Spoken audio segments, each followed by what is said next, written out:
محبت کرے اور ہم تمام کو جو ہے انبیاء اور صدیقین اور شہداء اور صالحین کے ساتھ رکھے۔ کسی نے ایک سوال کیا،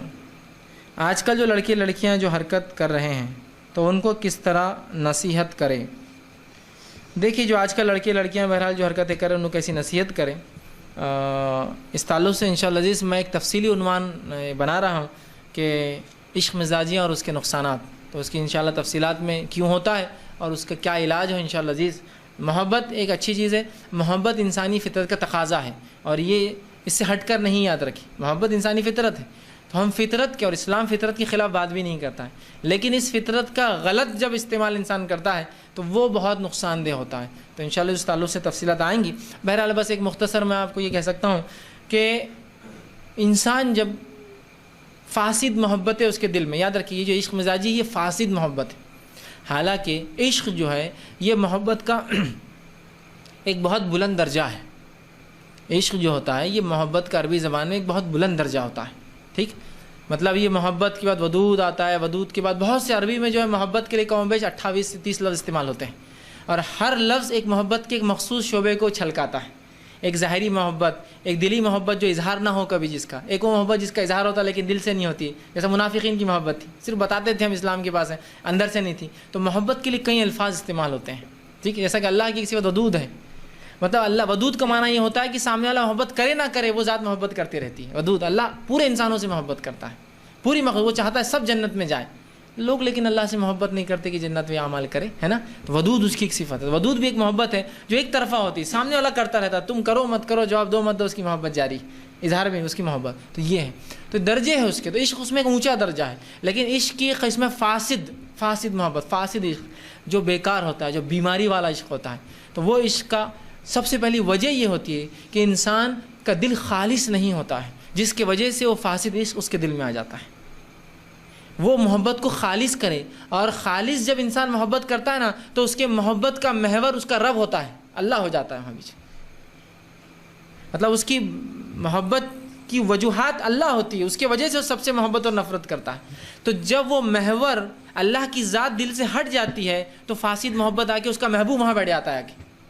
اس کو خوش کرنے کے لیے اس کی گلیوں میں گھومنا، اس جیسا ہونا، اس کو پسندیدہ کام کرنا، پھر چاہے حلال ہو چاہے حرام ہو۔ تو سب سے پہلے جس کو ایسا فاسد عشق ہو جاتا ہے وہ اپنے محور، اس کے دل کو خالص کرنے کی ضرورت ہے، اس کو اللہ اور اس کے رسول کی تعلیمات کی ضرورت ہے، تاکہ اپنے عشق کے محور کو وہ اللہ پہ ڈال دے۔ جب اللہ مطلب اپنے محبت کا سب سے مین بنیاد اس کا رب ہو جائے، جب اس کا رب اس کے لیے محبت کی بنیاد اس کے دل میں آ جائیں گا تو تمام محبتیں اس کے بعد اس کی اس میں رہتی کہ اللہ سے محبت تو اس کے رسول سے محبت، اللہ سے محبت اس کے رسول سے محبت، اور ان لوگوں نے جس سے محبت کیا اس سے محبت، اور ان لوگوں کے تقاضوں کے مطابق محبت کی پھر درجات وہ دیتا ہے، نہ کہ وہ پاگل پن سوار ہو جاتا ہے۔ اور علامہ ابن تیمیہ رحمہ اللہ لکھتے ہیں کہ جب انسان کے دل میں فاسد محبت آ جاتی ہے تو در حقیقت اس کا وہ محبوب یا وہ جس کا عاشق ہوتا ہے وہ عاشق اللہ کی جگہ لے لیتا ہے اور ریپلیس کر دیتا ہے رب کو، اور ایسی فاسد محبت بھی شرک ہے، اور اس کا نتیجہ وہ کہتے ہیں یہ فاسد محبت میں جو اپنے محبوب کو انسان رب بنا کے شرک کرتا ہے، اس کی دلیل یہ کہ اگر اس کو اس کا محبوب نہ ملے تو اپنے آپ کو مار لیتا ہے، کہ تو سمجھتا ہے زندگی ختم ہو گئی، ہوتا ہے نا، میں وہ لڑکے سے نکاح نہیں ہوا تو میں اپنے آپ کو مار لوں گی، وہ لڑکی سے نکاح نہیں ہوا تو میں اپنے آپ کو مار لوں گا، تو گویا اب اس کی زندگی، اس کی عبودیت رب کے لیے نہیں ہے، اس کی عبودیت اپنے عاشق کے لیے، اپنے محبوب کے لیے، تو اس کے لیے سب سے پہلے ضرورت ہے اس کے دل سے فاسد محبت کو نکال کے خالص محبت ہو جس کا محور، جس کا مرکز اللہ کی ذات ہونا چاہیے، اس کے اطراف پھر پوری محبتیں گھومنا شروع ہو جاتی ہے، اور عشق محبت کا ایک درجہ ہے، شریعت نے اس کو ختم نہیں کیا۔ نبی اکرم صلی اللہ علیہ وسلم کے زمانے میں ایک واقعہ ہوا، بہت ساری کتابوں میں یہ واقعہ آتا ہے کہ آپ صلی اللہ علیہ وسلم کی ایک جو ہے ایک لونڈی تھی، غلام تھی، ماں عائشہ کے پاس جو خدمت کرتی تھی، ہوا یوں کہ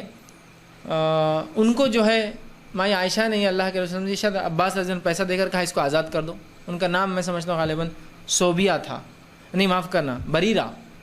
جو ماں عائشہ کی خدمت کرتی بریرہ نام تھا، ان کو ماں عائشہ نے آزاد کر دیا۔ اب جب یہ غلام تھی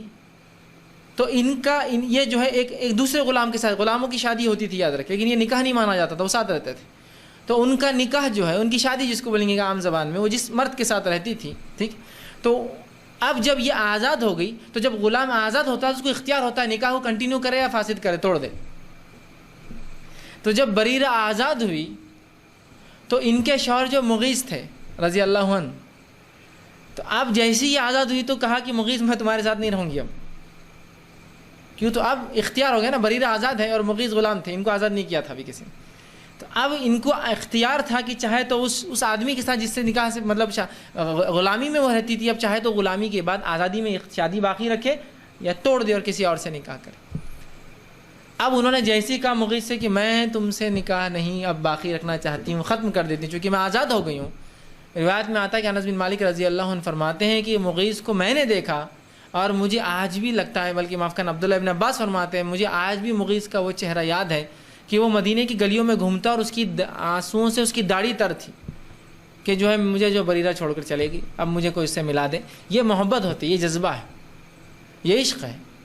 اب ہوا یوں کہ وہ روتے ہوئے رسول اللہ صلی اللہ علیہ وسلم کے پاس آئے، تو اللہ کے رسول نے جب دیکھا تو عباس اپنے چچا سے کہا، اے عباس کچھ کرو مغیث کے لیے،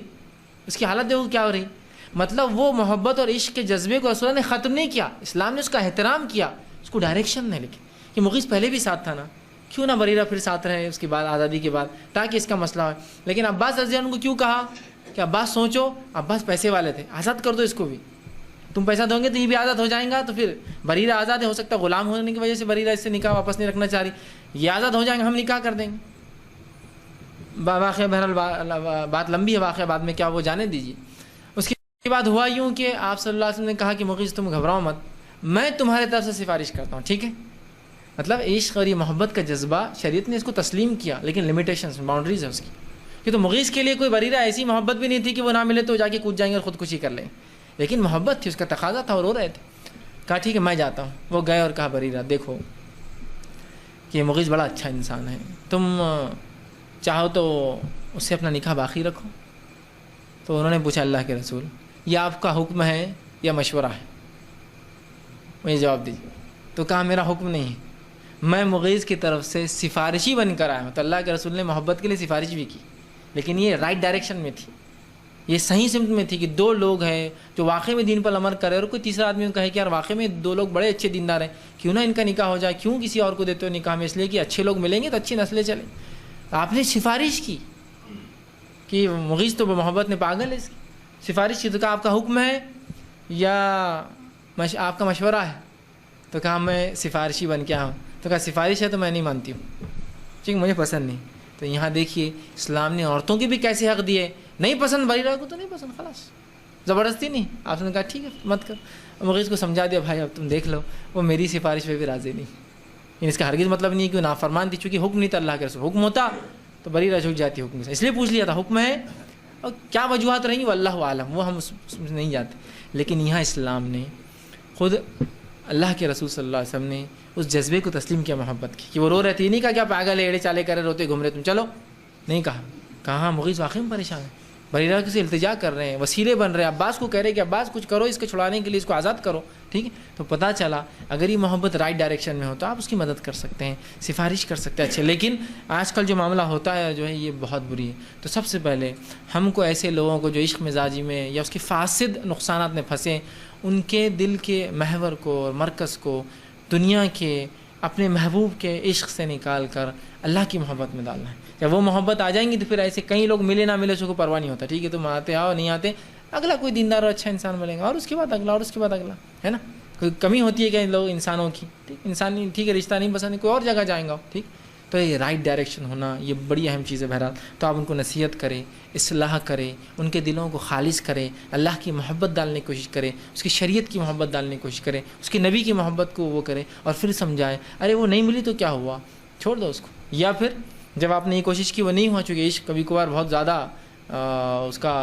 انفیکشن بہت زیادہ ہو جاتا ہے، اس کا اثر بہت زیادہ ہوتا ہے، تو اللہ میں تیمے لکھتے ہیں اس کا دوسرا حل یہ کہ محبوب کو اتنا برا، اس کی اتنی برائیاں گنوا دو کہ وہ بولے نہیں بھائی یہ میرے کو نہیں ہونا، میں غلط جگہ جا رہا تھا، اس کو بتاؤ پوری اس کے کیا نقصانات ہو سکتے ہیں اس سے، دیکھو تم مجھ سے شادی کریں گے تمہارا ٹانگا توڑ دیں گے وہ لوگ، ہم بیچ میں نہیں آنے والے، بولیں گے نہیں میں نہیں جاتا وہ چکر، توڑ دیں گے، دیکھو تم معذور کی زندگی جیتے گا، وہ معذور کو دیکھو کیسے جی رہا ہو، وہ بھی پتہ نہیں عاشق ہوں گا اس کے ساتھ، یہ وہ دیکھو اب تم سمجھ جاؤ، نہیں میں نہیں کرتا، دیکھو اگر وہ کریں گے نا تو اس کے ماموں دادا چاچا بہت خطرناک لوگ ہیں، ہم سب بیچ میں سے ہاتھ ہٹا لیں گے تمہارا اور اس کا ہے، دیکھو کیا کرتے کرو، پھر وہ تو بول رہے گلی میں بھی آیا تو کیس کرتے تم پر، دیکھو تو یہاں کیا ہوتا ہے اس کو ڈراؤ، پھر اتنا ڈراؤ کہ وہ خود بخود وہ محبت پہ اس کا ڈر غالب آ جائے کہ نہیں، اور اس کو خوب ڈراؤ. تو یہ آپ کا دوسرا کام. پہلا تو آپ نے سمجھا اللہ کی محبت اس کے دل میں آئی نہیں رہی, چونکہ فاسد محبتیں بہت بھر گئی ہے نا. تو اب دوسرا کیا ہوتا ہے, کبھی کبھار زخم میں پس اتنا بھر جاتا ہے کہ اس کو پھر نشتر مارنا پڑتا ہے, وہ سوکھتا نہیں. دوا اب ٹھیک ہے, یہ زیادہ مطلب یہ انفیکشن بڑھ چکا ہے, تو پھر آپ کیا کریں گے, اس کو ڈرائیں گے پھر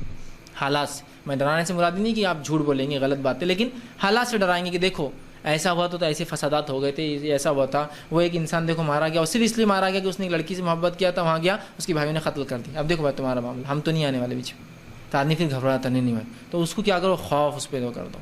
اس پہ خوب خوف طاری کر دو کہ ایسا ہو سکتا ہے. اور تیسرا حل, خوف طاری کرتے وہ کہتے پھر چھوڑ مت دو اس کو, چھوڑیں گے تو تھوڑے دن بعد وہ خوف نکل جاتا, اس کا فوراً اچھی لڑکی سے نکاح کر دو جس میں ویسی صفتیں ہو جو اس لڑکی میں تھی.